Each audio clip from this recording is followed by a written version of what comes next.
I did not in any way want to suggest that the stadium itself was not a terrific place to go to a game. I had not been at NRG Field, stadium, whatever it is, the stadium where the Texans play, since the Super Bowl 10 years ago. It's a terrific building. Yes. I'm sure for football games it's fantastic. I'm sure for the rodeo, which everyone here was talking to me about, it's fantastic. They have the huge bulls outside and everything else like that.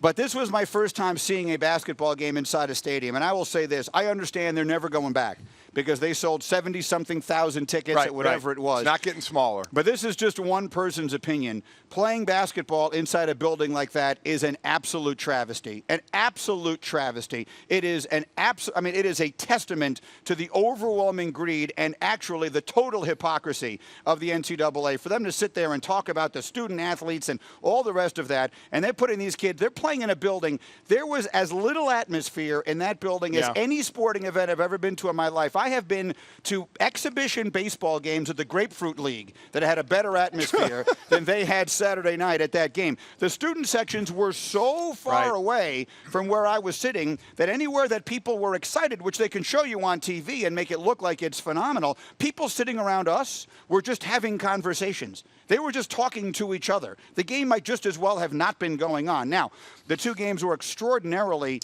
non-competitive. Yeah, that didn't help. That absolutely It hurt a lot. Yeah. Villanova's 44-point win is the largest ever in a Final Four game, and the combined scoring margin of 61 is the greatest ever in a Final Four back-to-back. So you had two ridiculously bad bad games, and that didn't help it either. But that has nothing to do with it. Football fills a building like that. Yes, it does. Basketball does not. You could have put two of the greatest games of all time in that building. It just doesn't feel right. I've been to I don't know how many basketball games I've been to in my life. 1,000 basketball games in my life, and that was by far the worst atmosphere I've ever been to. So I understand they're never going back. And I'm not suggesting that they, look, if they're going to make a whole bunch of money and everyone else seems happy about it, God bless them. But I'm telling you right now, if you're asking my opinion, if my team isn't in it, look, if Northwestern ever makes it into the Final Four, obviously I'm going to go and I'm going to support my team. Outside of that, I'll be very happy watching it on my couch.